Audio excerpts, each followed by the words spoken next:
I used to think that everybody was adopted from outer space. That before we were born, we were just little seeds floating around in the sky, waiting for someone to come and get us. The selection process was random, and there was no rhyme or reason as to who our parents would be. In a way, I was right, because our chance to be born hinges on our parents' meeting.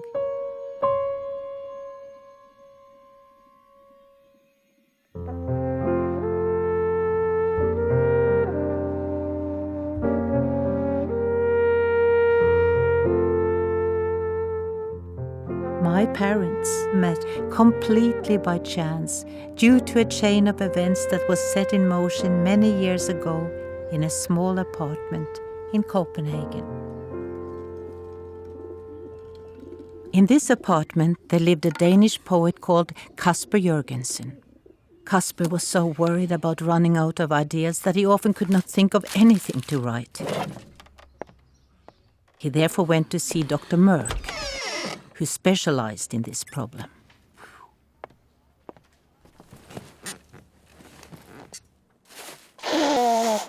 Why don't you go on a holiday?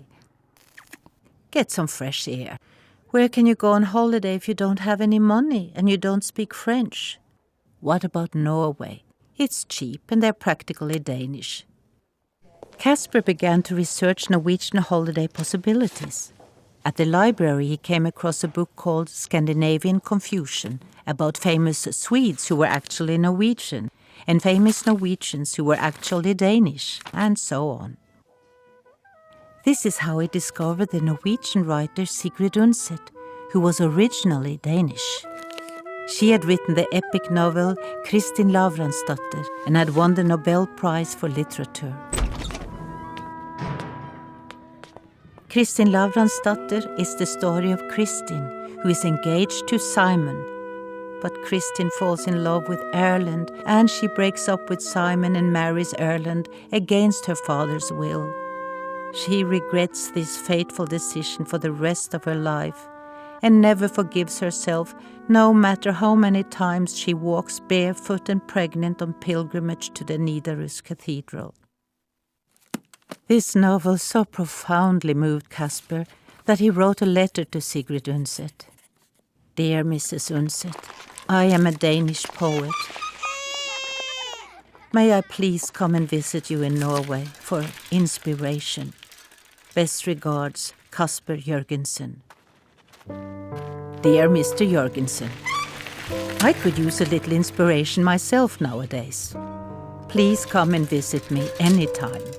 Best regards, Sigrid Undset.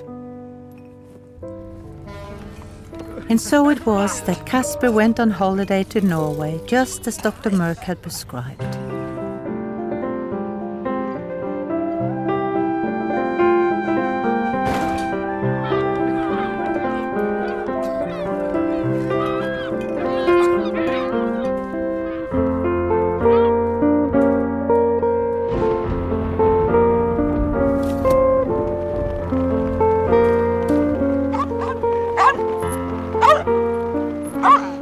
Casper went to the nearest farm to ask for shelter.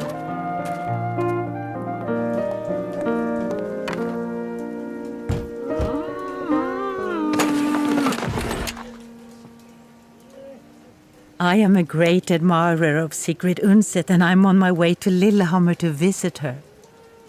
What a coincidence! My family is related to her. My third cousin's brother-in-law was Sigrid Undset's great-uncle's niece's husband's grandfather. So your family was originally from Denmark? Well, perhaps we're all originally from Denmark. Casper was offered food and shelter until the rain stopped. But as often happens in Norway, the rain never really stopped. Casper did not mind at all, for Lundegård had a beautiful daughter called Ingeborg, who tended to the chickens and romantically mapped the stars above the farm.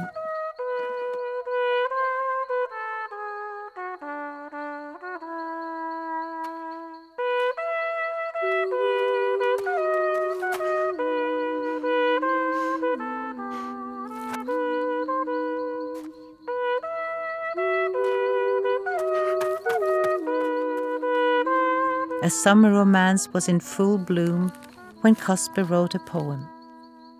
Ingeborg, you changed my life. Ingeborg, please be my wife. She explained that although she would like to marry him, she was actually already engaged to the farmer across the valley. He was the son of her father's best friend and a well-respected member of the community. An August wedding was planned. This is exactly like when Kristin Lavransdatter can't marry Erland because she's engaged to Simon. But then she breaks up with him and marries Erland anyway, in spite of her father's stern objections. Not exactly. For Ingeborg had also read Kristin Lavransdatter and knew that disobeying one's father would lead to a life lived in the shadows of guilt and regret.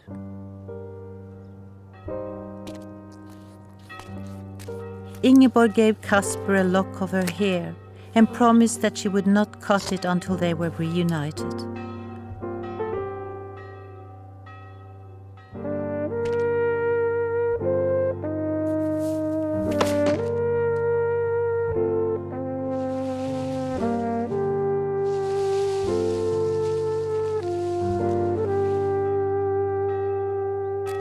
He forgot all about his intended visit to Sigrid Undset and returned to Denmark, heartbroken and empty-handed, but for the lock of his beloved's hair.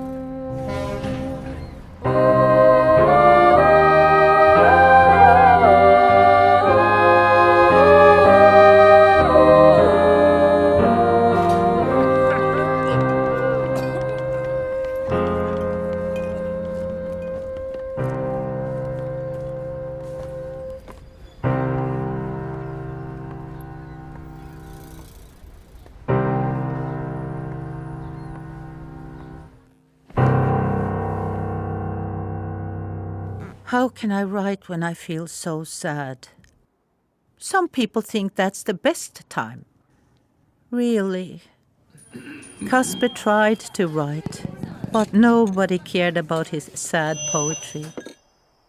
He reread Kristin Lavransdatter again and again, as if the cure for his broken heart could be found somewhere between the 1,500 pages. Ingeborg was unhappy too, and she regretted that she had not disobeyed her father and married Casper. "You'd better cut your hair before I trip in it and twist my ankle," said her husband. "There are worse things in life than a twisted ankle," answered Ingeborg. And then something much worse did happen.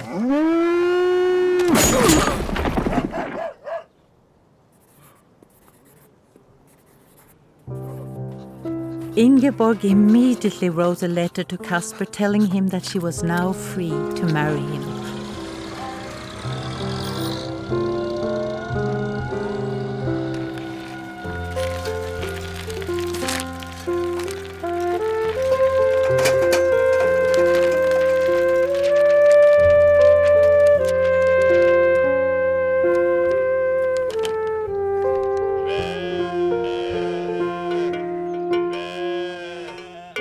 Casper never received the letter,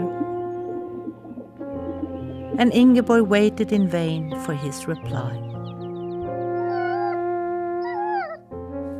Meanwhile, Ingeborg's hair grew and grew. She decided to employ the children in the neighborhood to comb and brush it for her. One of them was a little girl who was exceptionally good at arranging Ingeborg's hair in complicated braids and knots and elegant beehives. Her name was Veslemøy, and she became Ingeborg's favorite hairdresser.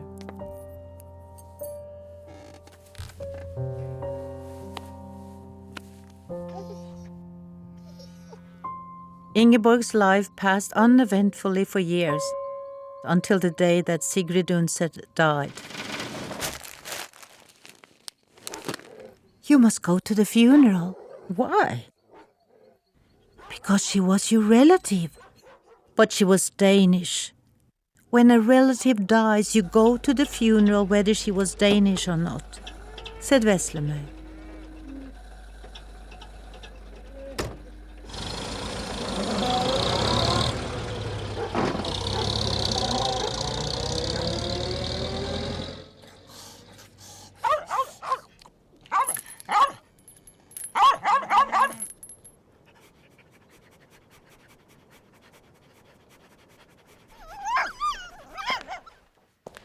Casper was grief-stricken by the death of his favorite author. You must go to the funeral, but it's in Norway. Just go.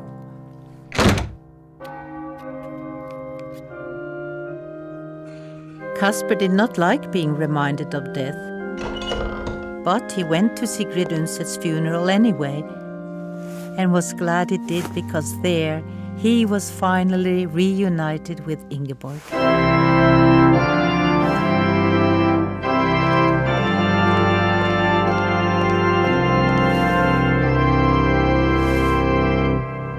Great, now I can finally cut my hair. Are you nuts? I love your hair.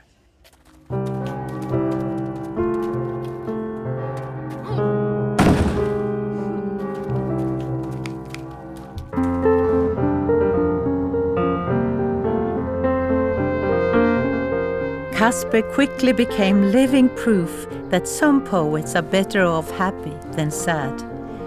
He published a poetry collection called Joy and Happiness, which was translated to all the Scandinavian languages and became a bestseller of sorts. Ingeborg was happy too, but she was growing increasingly concerned about her split ends. When Casper one day tripped in her unbraided hair and broke his thumb, she saw an opportunity.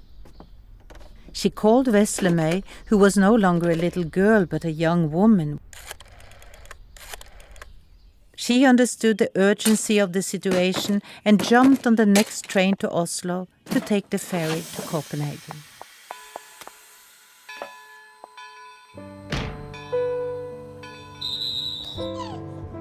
The only available seat was next to a young man who was reading Casper's Joy and Happiness. His name was Petter, and he told Veslemøy that he was going to Copenhagen for inspiration and to meet Casper Jørgensen, who was his favorite poet. That's quite a coincidence, said Veslemøy.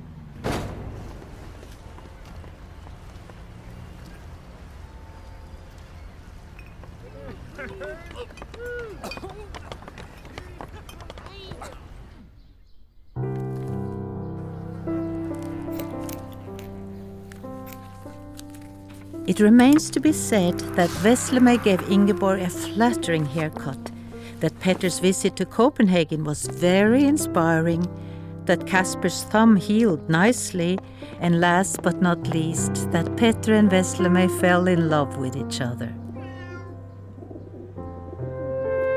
Sometime later, they became my parents. But had it not been for the Danish poet and Sigrid Undset, a rainy summer in Norway, a slippery barn plank, a careless mailman, a hungry goat, a broken thumb, and a crowded train, my parents might never have met at all.